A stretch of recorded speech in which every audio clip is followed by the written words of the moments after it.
Hello friends, तो आज हम लोग स्टार्ट करने जा रहे हैं अपने मोस्ट इम्पोर्टेंट क्वेश्चन की जो हमारी सीरीज चल रही थी। वो मैंने आपको पहले ही बताया था कि इसमें जो क्वेश्चंस है वो मैंने लिए हैं एनसीईआरटी एग्जाम्पलर से, सोल्ड पेपर जो प्रीवियस ईयर में क्वेश्चन आए हुए हैं उनसे।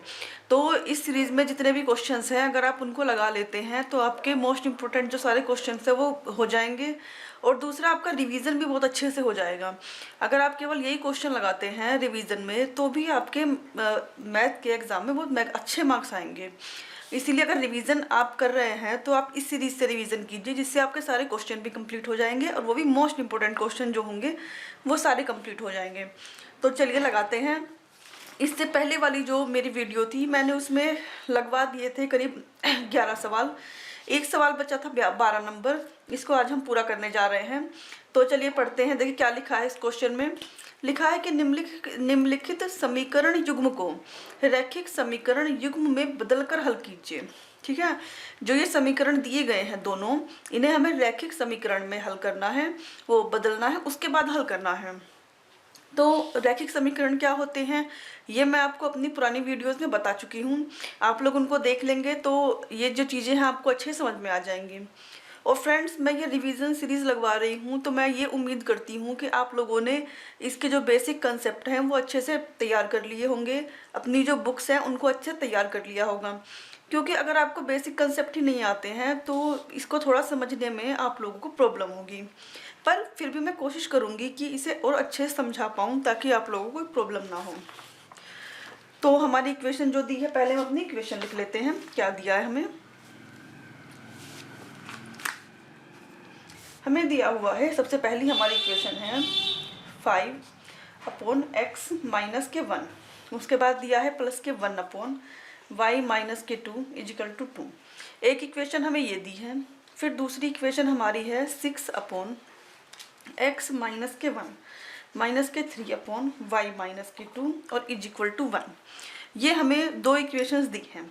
देखने में थोड़ा सा अलग लगता है क्योंकि जो इक्वेशंस हमने पहले सॉल्व की हैं ये इक्वेशन देखने में वैसी नहीं है, थोड़ी अलग है। यहाँ पे इस तरीके से दिया हुआ है नीचे, तो देखने में लग सकता है कि हाँ डिफ़िकल्ट है, पर ये बिल्कुल भी क्वेश्चन जो है डिफ़िकल्ट नहीं है, बहुत ईजी है। इसके लिए हमें सिर्फ एक चीज़ अपने माइंड में रखनी है। हम लोग क्या करेंगे, हम ये देखते हैं कि ये जो चीज़ है सेम इस इक्वेशन के जैसी है। उसके बाद ये जो है y वाली जो टर्म है ये सेम इस इक्वेशन के जैसी है। ठीक है, अगर ये दोनों हमारे सेम हैं, ये वाला इसके और ये वाला इसके, तो हम लोग क्या करते हैं कि ये जो चीज़ है इसको कुछ मान लेते हैं और यहाँ पे जो ये है इसको कुछ मान लेते हैं, जिससे कि हमारा सवाल जो है थोड़ा इजी हो जाएगा और हम इसको सोल्व कर पाएंगे। तो चलिए हम लोग मान लेते हैं। ठीक है, सबसे पहले हमने क्या करते हैं, माना। देखिए ये जो x माइनस 1 लिखा हुआ है ये हमारा अपोन में लिखा है, मतलब कि 1/x माइनस 1 इस तरीके से है, और 5 जो है उसकी मल्टीप्लाई में है। तो जैसे आपको समझा दें कि अगर ऐसे लिखा है 5/x माइनस 1 तो इसको हम ऐसे लिख सकते हैं ना, 5 मल्टीप्लाई 1/x माइनस 1। तो सेम यही चीज़ है, इस चीज़ को हमें मानना है। ठीक है, माना 1/x माइनस के 1 इज इक्वल टू हमने a मान लिया। आप कुछ भी मान सकते हैं ABCD, बस x और y नहीं मानना है क्योंकि x और y जो टर्म है हमारी पहले से है, और कैपिटल मानना है ताकि आप लोगों को आसानी से डिफरेंस कर पाए दोनों में। तो मैंने कैपिटल A मान लिया है इसको। उसके बाद एक और टर्म हमारी थी, क्या है, 1/y माइनस 2, इसको हम लोग मान लेते हैं B। तो हमने इन दोनों को मान लिया। उसके बाद हम क्या करेंगे, इसमें पहले वाले में इसको क्या है पुट कर लेंगे। इसको हम अपनी इक्वेशन नंबर 1 मान लेते हैं और इसको इक्वेशन नंबर 2 मान लेते हैं।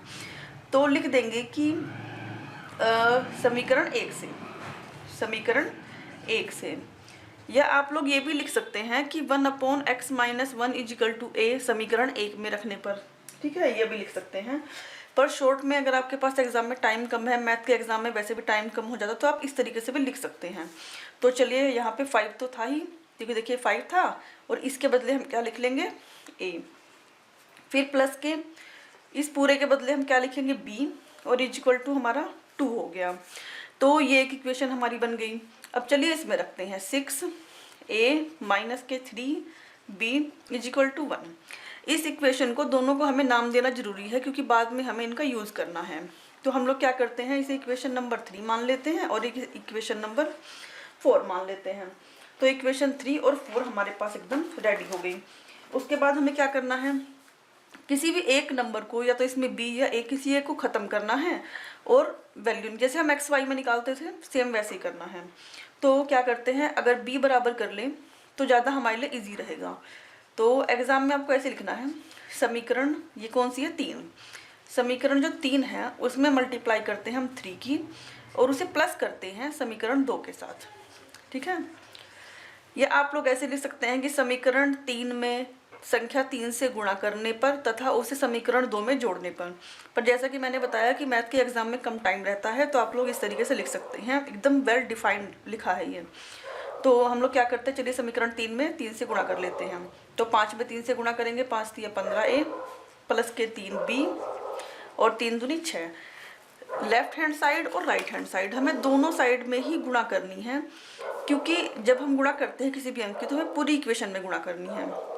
उसके बाद ये वाली इक्वेशन हम सेम लिखेंगे, और सॉरी समीकरण नंबर 2 लिख दिया है, यहाँ समीकरण नंबर 4 लिखना है।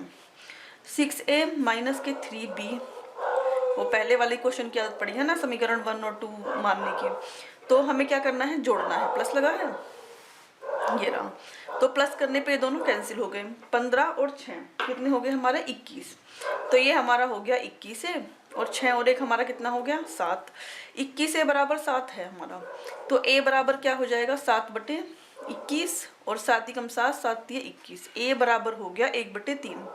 कुछ नहीं करना, जैसे हम पहले निकालते थे, ए की वैल्यू आ गई, अब हमें क्या करना है बी की वैल्यू निकालनी है।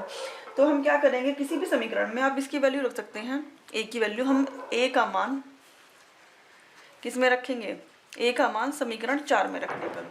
जैसे ही हम ए का मान समीकरण 4 में रखेंगे हमें क्या मिल जाएगा, बी का मान समीकरण 4 में रखने पर। चलिए रख लेते हैं समीकरण 4 में, पहले लिख लेते हैं 3b ताकि आप लोगों को समझने में आसानी रहे। ठीक है, उसके बाद ए का मान रख लीजिए 6 मल्टीप्लाई 1/3 माइनस के 3b इज इक्वल टू 1। 3 दूनी कितना हो गया 6, तो इसे यहाँ पे लिख लेते हैं 2 माइनस के 3b और इज इक्वल टू 1। अब क्या करेंगे, माइनस के 3b यहीं रह जाएगा और 2 कहाँ गया यहाँ पे, तो कितना हो गया माइनस के 3b is equal to minus के 1, माइनस से माइनस कैंसिल और b इज इक्वल टू कितना हो गया 1/3। तो ये तो हमारे पास आ गई हमारी a और b की वैल्यू। क्या हमारा आंसर आ गया, नहीं, हमारा आंसर नहीं आया है, क्योंकि हमारा जो सवाल था वो a और b में नहीं था, हमारा सवाल x और y में था। हमें जो वैल्यू निकालनी थी वो x और y की निकालनी थी। फिर हमने a और b की वैल्यू क्यों निकाली, क्योंकि अब हम क्या करेंगे कि जो a और b की वैल्यूज़ है ना उनको यहाँ पे रख लेंगे, और यहाँ पे रखने के बाद क्या होगा, यहाँ से हमारी x की वैल्यू और इसे सोल्व करने के बाद हमारी y की वैल्यू आ जाएगी। a और b तो हमने इसलिए माना था ताकि हमारा सवाल थोड़ा सिंप्लीफाई हो जाए। देखिए कितना ईजी तरीके से सोल्व हो गया है। तो चलिए मान रख लेते हैं, हमने क्या माना था कि 1/x - 1 is equal to a माना था, और a का मान हमारा कितना था, सॉरी, और a का मान हमारा कितना था, a का मान हमारा आ गया था 1/3। तो 1/x - 1 इज इक्वल टू 1/3। कुछ नहीं, बस हम लोग क्या करेंगे, ऐसे मल्टीप्लाई कर लेंगे इनकी। ठीक है, तो 3 की मल्टीप्लाई इधर होगी और 1 की मल्टीप्लाई इधर, तो ये तो हमारा सेम रहेगा, जस्ट 1 की मल्टीप्लाई करेंगे। x - 1 इज इक्वल टू 3 आ गया, और x बराबर 3 + 1 x इज इक्वल टू 4। चलिए x की वैल्यू तो हमारी आई गई। अब हमें क्या करना है, अब हमें y की वैल्यू निकालनी है, तो हम y वाली टर्म ले लेंगे। y वाली कौन सी, जो ये हमें दिया गया था 1/y - 2 is equal to v। पहले लिख लेते हैं 1/y - 2 is equal to b। ठीक है, तो वह जो b था इसका मान हमारा कितना आया है 1/3। b की वैल्यू भी हमारी 1/3 आई है। फिर से क्रॉस मल्टीप्लाई कर लेते हैं, तो y - 2 बराबर कितना आ गया 3, 3 कम 3, और जब इसकी 1 में मल्टीप्लाई करेंगे तो सेम ही आएगा। और y बराबर कितना हो गया 3 + के 2 बराबर 5, तो y बराबर आ गया हमारा 5। तो y की वैल्यू आ गई हमारी 5 और x की वैल्यू आ गई हमारी 4। तो क्या हो गया, हमारा सवाल सॉल्व हो गया। तो चलिए अब हम लोग क्या करेंगे, नेक्स्ट क्वेश्चन लगाते हैं।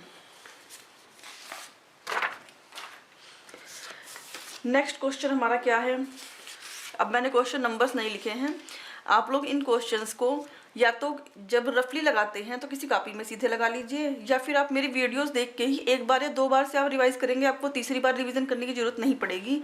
अगर आपने अपनी बुक्स कंप्लीट कर ली हैं तो आप 2 या 3 बार इसका रिवीजन कर लेंगे, आपके लिए इनफ रहेगा। तो सबसे पहले क्वेश्चन क्या लिखा है कि के किस मान के लिए निम्न रैखिक समीकरणों के युग्म का कोई हल नहीं है। फ्रेंड्स, जो मैंने आपको एनसीईआरटी बुक में जो टेबल दिखाई थी वो मोस्ट इंपॉर्टेंट है, क्योंकि उसी टेबल से आपके 70-80% क्वेश्चन जो हैं हो रहे हैं। तो उस टेबल को बहुत अच्छे से तैयार कर लीजिएगा। चलिए ये वाला क्वेश्चन लगाते हैं। सबसे पहले हम अपनी जो दोनों इक्वेशन दी है ना, इनको लिख लेते हैं। तो जो हमारा पहला क्वेश्चन था उसका सॉल्यूशन लिख लेते हैं हम, ठीक है। तो क्या लिखेंगे, 3x प्लस के वाई इजिकल टू 1 दिया गया है, और 2k माइनस के 1 x और प्लस के माइनस के 1 y और इजिकल टू 2k प्लस के 1। ये हमारी इक्वेशंस दी गई हैं। तो हमें सबसे पहले क्या करना है, सबसे पहले जो भी हमारा राइट हैंड साइड है हम उसको लेफ्ट हैंड साइड ले आएंगे। तो क्या लिखेंगे, 3x, दोबारा से लिखने के बजाय फ्रेंड्स मैं यहाँ पे माइनस कर ले रही हूँ इसको, क्योंकि जब ये लेफ्ट हैंड साइड आएगा माइनस आ जाएगा, और ये लेफ्ट हैंड साइड आएगा ये भी माइनस आ जाएगा, इक्वल टू 0, ठीक है। उसके बाद हम लोग क्या करेंगे, जो ये दोनों इक्वेशन है हमारी, इनकी तुलना करेंगे किससे, a1x प्लस b1y और प्लस c1 बराबर 0, a2x plus b2y plus c2 बराबर 0 से दी गई समीकरण की तुलना करने पर, से दी गई समीकरण की तुलना करने पर। इसको प्रॉपर तरीके से कैसे लिखना है या इसी तरीके से लिखना है मैं एक क्वेश्चन में लिख दे रही हूँ। इससे पहले मैंने अपनी जो वीडियोस बनाई हैं उनमें बताया है, अच्छे से आप उनको देख लीजिएगा कि तुलना करने पर क्या हो जाएगा। a1 इसकी कंपैरिजन इसके साथ करेंगे ना, तो a1 हमारा हो जाएगा 3 और a2 हमारा हो जाएगा। फ्रेंड्स, मैं एक जो ट्रिक है वो आपको बता रही हूँ कि जब आप a1 a2 की वैल्यू लिखते हैं ना तो एक दूसरे के नीचे ही लिखिए। इससे आपको क्या फ़ायदा होगा कि जब आप रेशो निकालते हैं a1/a2 तो उससे आपको बहुत आसानी हो जाएगी। तो क्या करना है कि a1 की वैल्यू आ गई 3 और a2 की वैल्यू आ गई हमारी 2k माइनस के 1, b1 की वैल्यू आ गई 1 और b2 की वैल्यू आ गई k माइनस के 1, और c1 की वैल्यू आ गई -1 और c2 की वैल्यू कितनी आ गई माइनस के 2k प्लस 1, ठीक है। ये हमारी वैल्यूज आ गई। अब हम क्या करेंगे, हम a1/a2 निकालेंगे, ठीक है, b1/b2 और c1/c2। पर हमें सवाल में क्या दिया गया है, पहले हम देख ले कि हमें कहाँ तक जाना है, क्या करना है। दिया गया है कि युग्म का कोई हल नहीं है, ठीक है। समीकरण युग्म का कोई हल नहीं। समीकरण युग्म का कोई हल कब नहीं होता है, जब हमें ये कंडीशन दी हो, जो मैं लिखने जा रही हूँ। समीकरण युग्म का समीकरण, मैंने समीकरण को ऐसे लिखा है, आप इसको समझ लीजिएगा। समीकरण का कोई हल नहीं होगा, का कोई हल नहीं होगा जब, कब, जब a1/a2 जो हमारा है वो तो इक्वल हो जाए b1/b2 के, पर नॉट इक्वल टू हो c1/c2 के। तब ये कंडीशन थी, तब समीकरण का कोई हल नहीं होगा, ठीक है। अब ये कंडीशन आ गई तो हम क्या करेंगे, हम सबसे पहले अपने ये जो रेशो है इनको लिख लेते हैं कि a1/a2 हमारा क्या है और b1/b2 क्या है। ये आ गया हमारा 3/2k माइनस 1 और बराबर है 1/k माइनस 1। इस वाले को आप चाहे ना भी लिखें तब भी काम चल जाएगा, -1/-2k इस तरीके से, ठीक है। इसकी हमें ज़रूरत नहीं क्योंकि ये तो इक्वल भी नहीं है वैसे भी। अब ये दो बचे हमारे पास, इन्हीं की हेल्प से हमें k की वैल्यू निकालनी है। तो हम इन दोनों को ले रहे हैं और डायगनली इनकी तिरछी गुणा कर ले रहे हैं इस तरीके से करके, ठीक है। पहले लिख लेते हैं कि हमने ये दोनों ले लिए 2k माइनस 1 और 1/k माइनस 1 से, ठीक है। तिरछी गुणा कर लीजिए। तिरछी गुणा करने पे क्या हो जाएगा, ये यहाँ ऐसे हो जाएगा 3k माइनस के 3, दोनों में मल्टीप्लाई होगी ना, k में भी और 1 में भी, बराबर 2k माइनस के 1। चलिए k वालों को एक तरफ कर लेते हैं और बिना k वालों को एक तरफ, तभी तो हम सवाल को सॉल्व कर पाएंगे। 1 + 3 घटाएंगे कितना बचा, k बराबर, और 3 में से 1 गया 2, तो k की वैल्यू हमारी क्या आ गई, 2। k की वैल्यू हमारी 2 आ गई और हमें अपने सवाल में k की ही वैल्यू निकालनी थी। फ्रेंड्स, जो ये k वाले क्वेश्चन है ना, इस टाइप के क्वेश्चन ये प्रीवियस ईयर एग्जाम्स में बहुत बार पूछे गए हैं, तो इनको जरा अच्छे से तैयार कर ली। तो चलिए फ्रेंड्स, अब हम लोग लगाते हैं इसका अगला क्वेश्चन, ठीक है, इसके लिए सबसे पहले क्वेश्चन पढ़ लेते हैं। क्वेश्चन में हमारे क्या लिखा है कि एक भिन्न 1/3 हो जाती है जब उसके अंश में से 1 घटाया जाता है, और जो यही भिन्न है वो 1/4 हो जाती है जब उसके हर में 8 जोड़ दिया जाता है। तो भिन्न ज्ञात करनी है हमें कि वो भिन्न है क्या। ठीक है, तो हम कैसे लगाएंगे इस क्वेश्चन को, जो हमें क्वेश्चन में दिया गया है बस हमें वही करना रहता है। सबसे पहले हमें एक भिन्न माननी पड़ेगी कि वो भिन्न क्या है। इसमें हम लोग क्वेश्चन, ठीक है चलिए सॉल्यूशन इसका लिख लेते हैं। क्वेश्चन का क्या है, माना भिन्न बराबर x/y। ठीक है, भिन्न मतलब होता है जो ऊपर वाली ये अंक होता है इसमें इसे कहते हैं अंश, और नीचे वाले को हर। तो अंश बटे हर के रूप में जब होता है तो उसे ही हम भिन्न कहते हैं। तो इसीलिए हमने इसे अंश बटे हर के रूप में माना है, तो ये हमारी क्या होगी, भिन्न हो गई। अब भिन्न मानने के बाद कुछ नहीं, जो हमें क्वेश्चन में कहा गया है बस हमें सेम वही करना है कि प्रश्न से इसने क्या कहा है कि अगर हम जो भिन्न का मान है वो भिन्न 1/3 हो जाती है जब उसके अंश में से 1 घटाया जाता है। तो चलिए अंश में से 1 घटा दे रहे हैं। अंश कौन है, ऊपर वाला, तो x - 1/y, तो ये कितनी हो जाती है, 1/3। ठीक, थोड़ा सा सोल्व करके इसे एक इक्वेशन बना लेते हैं। 3 की मल्टीप्लाई यहाँ कर लेते हैं। 3x - के 3 = y, इसे इधर ले जाएंगे 3x - के y और इसे इधर बराबर 3। तो ये बन गई हमारी इक्वेशन नंबर 1। मैंने आपको पहले बताया था कंडीशन हमेशा इस तरीके से दी होंगी कि आपकी 2 इक्वेशंस हमेशा बनेंगी। तो ये अभी एक ही इक्वेशन बनी है। फिर दोबारा से क्या दिया गया है, दोबारा से दिया गया, और ये भिन्न जो है 1/4 हो जाती है कब, जब उसके हर में से 8 जोड़ दिया जाता है।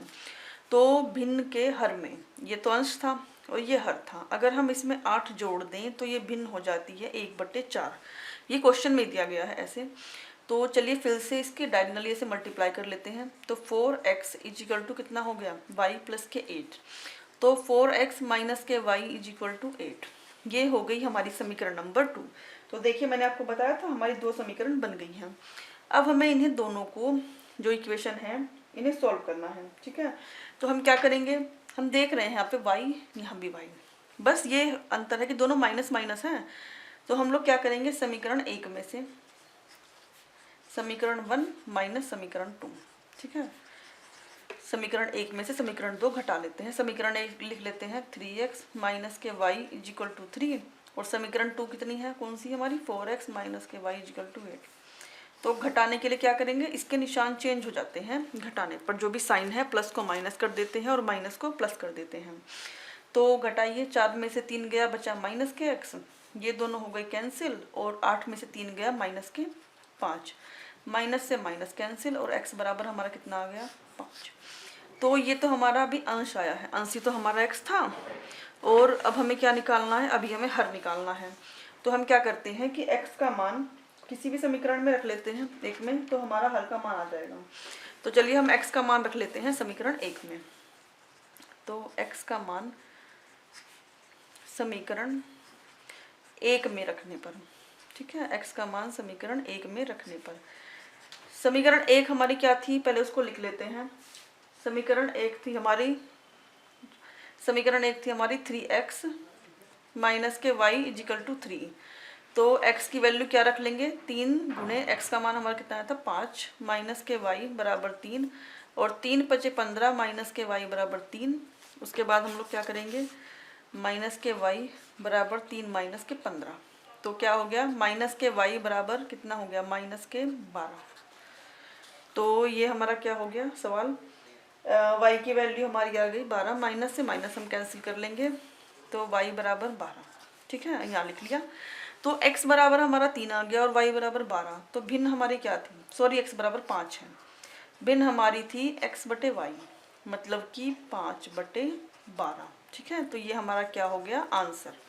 तो ये हमारा सवाल जो है ये भी सॉल्व हो गया। अब हम नेक्स्ट अपना सवाल सॉल्व करें। तो चलिए फ्रेंड्स, अब हम लोग लगाते हैं इसका नेक्स्ट क्वेश्चन। पहले क्वेश्चन ध्यान से पढ़ लेते हैं। लिखा है निम्नलिखित आयत, मतलब कि जो आयत दिया है, ये ये जो पिक्चर दी है, जो चित्र दिया है, ये आपको एग्जाम में ऐसे ही मिलेगा। ये भी प्रीवियस ईयर का ही क्वेश्चन है। देखिए आकृति, मतलब आकृति को देखिए, में x और y के मान ज्ञात करने हैं हमें। ठीक है। सबसे पहले तो आकृति पहचानिए कि ये जो हमें है एक आयत दिया है। आयत की क्या खासियत होती है, आयत में जो आमने और सामने की जो भुजाएं होती हैं वो बराबर होती हैं। मतलब कि 3x + y बराबर होगा 7 के और x + 3y बराबर होगा 13 के। आमने सामने वाली भुजाएं बराबर होती हैं। तो चलिए इसे क्वेश्चन को लगाते हैं। तो क्वेश्चन का सॉल्यूशन लिख लेते हैं। ठीक है, सबसे पहले क्या करेंगे, हमें चित्र में दिया है, जैसे कि मैंने आपको बताया कि क्या लिख लेंगे इक्वेशन 3x + y = 7 चित्र से, या फिर आप लिख सकते हैं प्रश्न से भी कि क्या दिया है हमें 3x + y बराबर तो हो गया हमारा 7 और x + के 3y बराबर हो गया हमारा 13। ठीक है, ये हमारी दो इक्वेशंस बन गई हैं इन दोनों से, नंबर 1 और नंबर 2। अब हमें क्या करना है, या तो x या y को ये कैंसिल करना है। तो उसके लिए हम क्या करेंगे, किसी भी समीकरण में मान लिया हमने समीकरण 2 जो है इसमें हमने 3 से गुणा कर ली। ठीक है, समीकरण 2 में 3 से मल्टीप्लाई कर ली, सॉरी समीकरण 1 में कर लेते हैं 3 से मल्टीप्लाई, तो ये हमारे y इक्वल हो जाएंगे। और अगर आप समीकरण 2 में 3 से मल्टीप्लाई करते हैं तो ये हमारे x इक्वल हो जाएंगे। आप कोई भी इक्वल कर सकते हैं और कैसे भी सॉल्व कर सकते हैं। तो हम क्या करेंगे, हम समीकरण 1 जो हमारी है ये वाली, हमें y इक्वल करना है, में मल्टीप्लाई कर ली हमने 3 से। ठीक है, और फिर इसे घटा दिया इसमें से समीकरण 2 को। ठीक, अब जैसा हमने यहाँ लिखा है वैसा वैसा ही करते जाते हैं। पहले तो इसमें 3 से मल्टीप्लाई कर लें, 3 तिये 9x + के 3y और 7 तिया 21। ठीक, इसमें हमें कोई मल्टीप्लाई नहीं करनी है, x + के 3y बराबर 13, ये ऐसे दिया है हमें। उसके बाद हम क्या करेंगे, घटाने पर कहा है, चूंकि हमने यहाँ निशान लगाया है तो माइनस माइनस और माइनस। ठीक है, ये दोनों हो गए कैंसिल और 9 में से एक x गया तो कितने बचे 8x। उसके बाद 21 में से 13 गए तो कितने बचेंगे 8। अगर 8x बराबर 8 है तो x बराबर कितना हो जाएगा 8/8। ठीक है, 8 से 8 गया बराबर 1, तो x का हमारा मान आ गया 1। ठीक, x बराबर हमारा 1 आ गया। अब हमें क्या करना है, x की वैल्यू तो आ गई, अब हमें y की वैल्यू निकालनी है। तो हम क्या करेंगे, x की वैल्यू यहाँ पे रख लेंगे समीकरण 2 में। x का मान समीकरण 2 में रखने पर, समीकरण 2 में रखने पर। ठीक है, तो पहले हम समीकरण 2 लिख लेते हैं ताकि आप लोगों को अच्छे समझ में आ जाए। समीकरण 2 हमारी ऐसे थी, x + के 3y = 13। तो यहाँ पे x का मान रख लेंगे 1 + के 3y = 13, तो इसे इधर भेज देंगे। 3y बराबर कितना हो गया 13 - के 1, देन 3y = 12 और y बराबर 12/3, तो कितना बचेगा 3 चौक 12, तो y बराबर हमारा कितना आ गया 4। फ्रेंड्स, हमें सवाल में जो है x और y की ही वैल्यू निकालने के लिए कही गई थी कि x और y का मान ज्ञात कीजिए। तो हमारे x और y दोनों के मान आ गए, तो क्या आ गया हमारा x बराबर 1 आ गया और y बराबर हमारा 4 आ गया। तो ये क्या हो गया, ये भी क्वेश्चन हमारा सॉल्व हो गया। अब चलिए इससे अगला क्वेश्चन सॉल्व करते हैं। इससे अगला क्वेश्चन हमारा ये है कि के किस मान के लिए निम्न रैखिक समीकरणों के युग्म के अपरिमित रूप से अनेक हल होंगे। फ्रेंड्स, मैंने आपको पहले भी कहा था कि जो ये के वाले क्वेश्चन है ना, ये बहुत आए हैं प्रीवियस ईयर एग्जाम में, तो इन पे थोड़ा ध्यान देना है। चलिए सबसे पहले इक्वेशन देख लेते हैं, अपनी इक्वेशन पढ़ना ही भूल गए थे। kx + 3y - के k - 3 = 0, 12x + ky - के k = 0 अपरिमित रूप से अनेक हल होंगे। इसके लिए हमें सॉल्व करना है इसे। ठीक है, तो क्या कंडीशन होगी अपरिमित रूप से अनेक हल होने की, जब a1/a2 बराबर b1/b2 बराबर c1/c2 होता है, तब अपरिमित रूप से अनेक हल होते हैं समीकरण के।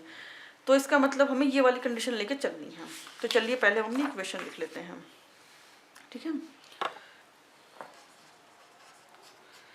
आप लोग अपने हिसाब से नंबर दे दीजिएगा क्वेश्चंस को, जैसे भी आप नोट कर रहे होंगे। तो सबसे पहली इक्वेशन हमारी है kx + के 3y और माइनस के k - के 3।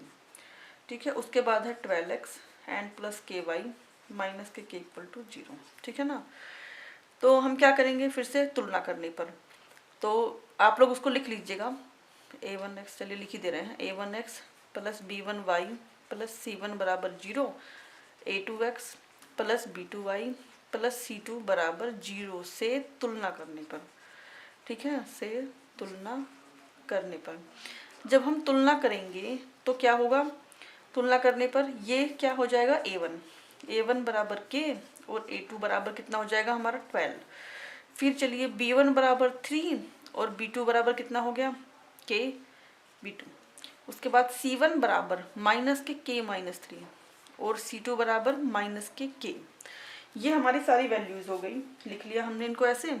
अब चलिए इसका रेशो निकालते हैं कि a1 बटे a2 क्या होगा इस तरीके से। चलिए लिखते हैं a1 बटे a2। तो मैंने आपको पहले ही बताया था कि आप इन दोनों को ऐसे ऊपर नीचे लिखिएगा जिससे कि हमें आसानी रहे लिखने में। तो हो गया k/12। फिर b1 बटे b2 कितना आ गया 3 बटे k। फिर हमें क्या लिखना है कि हमारा c1 बटे c2 कितना है, c1 बटे c2 कितना हो गया minus k minus 3 upon minus के k, ठीक है, माइनस के k minus K 3 upon minus के k, माइनस से माइनस कैंसिल हो गया। अब इतना तो निकल गया हमारा। हमें क्या लिखना है कि रैखिक समीकरण युग्म के, यहाँ पे लिखिए रैखिक समीकरण युग्म के, समीकरण में ऐसे लिख दे रही हूँ, रैखिक समीकरण युग्म के अपरिमित रूप से अपरिमित रूप से अनेक हल, अपरिमित रूप से अनेक हल होने के लिए, अनेक हल होने के लिए, अनेक हल होने के लिए क्या कंडीशन होनी चाहिए, अनेक हल होने के लिए a1 upon a2 equal to b1 upon b2 and equal to c1 upon c2 होना चाहिए, c2 होना चाहिए। अगर ये कंडीशन हमें नहीं दी जाएंगी तो हम k की वैल्यू नहीं निकाल पाएंगे, इसीलिए ये कंडीशन हमें दी गई हैं। तो चलिए लिख लेते हैं अपना a1 अपॉन a2 इन सब की वैल्यू। तो k upon 12 equal to 3 upon k and equal to k minus K 3 upon k, ठीक है। हमने इसके अकॉर्डिंग इनको अपने लिख लिया है। अब हम क्या करेंगे, पहले क्वेश्चन जो हमने लगाए थे उनमें हमें कंडीशन, एक पहले भी क्वेश्चन लगाया था यहाँ पे नॉट इक्वल टू था, पर इसमें इक्वल टू है पूरे में। तो हम पहले इन दोनों को लेके सॉल्व करेंगे, फिर इन दोनों को लेके सॉल्व करेंगे। तो पहले इन दोनों को लेके सॉल्व करते हैं, k अपॉन 12 और माइनस के 3 अपॉन k लेंगे। तो मल्टीप्लाई कर लीजिए ऐसे, ठीक है, कितना हो गया k square minus equal to 12×3 = 36, ठीक है, ये इक्वल टू का निशान है। k स्क्वायर हो गया हमारा 36, तो k बराबर कितना हो गया प्लस माइनस के 6, ये आ गया। अब हमें इन दोनों को लेके सॉल्व करना है और देखना है कि यही वैल्यू आ रही है या नहीं। तो चलिए फिर से सॉल्व करते हैं, 3 upon k and equal to k minus K 3 upon k। चलिए मल्टीप्लाई कर लेते हैं ऐसे ऐसे। अगर आप चाहें तो यहाँ से ये जो k है कैंसिल भी हो सकता है बिल्कुल सिंपली, पर कुछ बच्चे समझेंगे नहीं कि ये k यहाँ से तुरंत ऐसे कैसे कैंसिल कर दिया। तो चलिए इसको पूरा सॉल्व भी कर लेते हैं। तो इसकी यहाँ मल्टीप्लाई होगी k स्क्वायर माइनस के 3k और इसकी मल्टीप्लाई होगी इन दोनों की 3k आ गया। अब क्या करेंगे कि इसको भी इधर ही ले आइए, k स्क्वायर माइनस के 3k इक्वल टू 0 एंड क्या हो जाएगा k स्क्वायर माइनस के 6k इक्वल टू 0। तो क्या करेंगे, k कॉमन ले लिया तो यहाँ बचेगा k माइनस 6 इक्वल टू 0। फिर इसके अकॉर्डिंग एक तो हो जाएगा k इक्वल टू 0 और एक हो जाएगा k माइनस 6 इक्वल टू 0 और k इक्वल टू 6। तो देखिए हमारा कौन सा आंसर मैच कर रहा है, k इक्वल टू यहाँ इससे हमारा 6 आ रहा है पॉजिटिव मतलब प्लस का, और यहाँ प्लस माइनस दोनों है। तो हमें वो मान या फिर उस वैल्यू को अपना आंसर मानना है जो इन दोनों को सेटिस्फाई कर रहा हो। तो वो हमारा k बराबर 6 है, क्योंकि k बराबर 6 यहाँ भी आ रहा है और k बराबर 6 यहाँ भी आ रहा है, ठीक है। तो हम यहाँ पर क्या लिखेंगे, एग्जाम में ऐसे ही लिखना है, k का मान जो दोनों प्रतिबंधों को संतुष्ट कर रहा है, जो दोनों प्रतिबंधों को संतुष्ट करता है। तो क्या है वो मान, k इक्वल टू 6। इसका मतलब कि k का जो असली वैल्यू है वो 6 है। ठीक है, तो ये क्वेश्चन भी फ्रेंड्स हमारा क्या हो गया, कंप्लीट हो गया। अब चलिए अगला क्वेश्चन लगाते हैं। उसके लिए सबसे पहले क्वेश्चन को पढ़ लेते हैं। क्या लिखा है यहाँ पे कि 2 अंकों से बनी एक संख्या एवं उसके अंकों को उलटने पर बनी संख्या का योग 66 है। यदि संख्या के अंकों का अंतर लिखा है, ये अंतर है 2 है, तो संख्या ज्ञात कीजिए। ठीक है, तो हमें क्या करना है, सबसे पहले 2 अंकों की एक संख्या माननी है, फिर अंकों को उलट के एक संख्या बनानी है, फिर उनका योग 66 दिया है और संख्या के जो अंक हैं उनका अंतर 2 दिया है। चलिए पहले समझ लेते हैं इस चीज को कैसे मानेंगे। ठीक है, तो फ्रेंड्स 2 अंकों की संख्या मान लिया हमारे पास ये दी है कि 25 है। कोई भी संख्या हमारी 25, कुछ भी मान सकते हैं। 25 है, तो 25 कैसे बना है, ये इकाई है और ये दहाई है। ठीक है, मतलब कि इकाई 5 की है और दहाई 2, तो ये इस तरीके से बनता है 20 प्लस के 5। ठीक है, मतलब कि 2 गुणा 10, 2 की दहाई है और प्लस 5 की इकाई है। ठीक है, 2 की दहाई 5 की इकाई, इस तरीके से बनती है हमारी संख्या। अब इसने कहा है, मान लिया ऐसे कोई संख्या बनी है ना कि इन दोनों का अंतर, ठीक है, इन दोनों का अंतर 2 है, इस तरीके से, यहाँ है नहीं, यहाँ पे 3 है इन दोनों का अंतर, मतलब ऐसी कोई संख्या होगी। उसके बाद इसने कहा है कि संख्या के अंकों को उलटने पर बनी संख्या, जैसे कि ये है असली संख्या हमारी, ये है, इनके अंकों को उलट दीजिए, 2 को यहाँ कर दीजिए और 5 को यहाँ, तो 5 गुणे 10 प्लस के 2 कितना हो गया, 10 पंजे 50 और प्लस के 2 तो कितना हो गया 52। यहाँ भी उलट सकते हैं, अगर अंकों को उलट दिया जाए तो ये संख्या बन जाएगी 52। ठीक है, इस तरीके से बताया गया है। तो चलिए इस क्वेश्चन को सोल्व करते हैं, क्योंकि जो क्वेश्चन में एक्स वाई आ जाते हैं तो थोड़ा समझने में प्रॉब्लम होने लगती है, इसीलिए मैंने आपको पहले इस तरीके से समझा दिया है। चलिए अब इसको लगाते हैं। वैसे भी जो लोग इस सीरीज़ को देख रहे हैं पहले बुक उन्होंने कंप्लीट कर ली होगी, मैं ऐसी उम्मीद करती हूँ। चलिए क्वेश्चन को लगाते हैं। सबसे पहले दिया गया है कि 2 अंकों से बनी एक संख्या और उसके अंकों को उलटने पर बनी संख्या, ये है ना, 2 अंकों से बनी एक संख्या और उसके अंकों को उलटने पर बनी संख्या का योग 66 है। तो पहले तो हमें मानना ही पड़ेगा इकाई और दहाई का अंक। इस टाइप के हर क्वेश्चन में हमें इकाई और दहाई का अंक मानना पड़ेगा। ठीक है, माना संख्या का इकाई का अंक, क्या लिखेंगे, माना संख्या का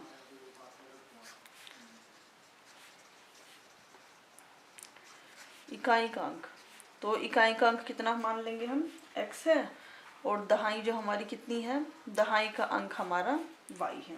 ठीक है, तो हमारी संख्या क्या बनेगी, तो हमारी संख्या क्या बनेगी, इकाई और दहाई। ठीक है, तो x प्लस के 10y, 10 की दहाई होती है ना, जैसे उसमें बताया था। फिर इसने कहा है कि अंकों को उलट दिया, फिर एक संख्या बनी। ठीक है, तो यहाँ पे लिख लेते हैं अंकों को उलटने पर, अंकों को उलटने पर बनी संख्या। तो हमें क्या करना है, हमें ये नहीं करना है कि हमने 10y इधर कर दिया और x इधर कर दिया, नहीं, हमें केवल x और y चेंज करने, तो दहाई के लिए लगा है। ठीक है, तो ये हो जाएगा 10x और प्लस के y। ठीक है, केवल x और y को उलटना है।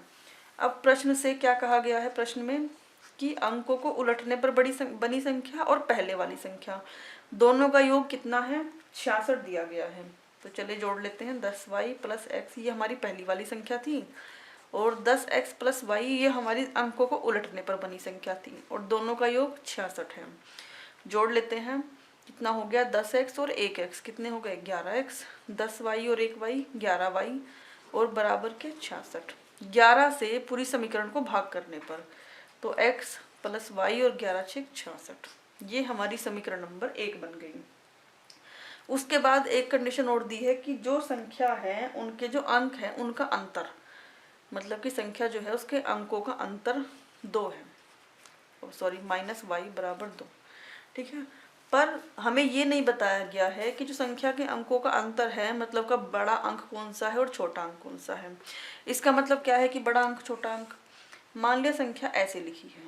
ठीक है, तो हम अगर 5 में से 2 घटाते हैं तो 3 बचता है और 2 में से 5 घटाएंगे तो माइनस के 3।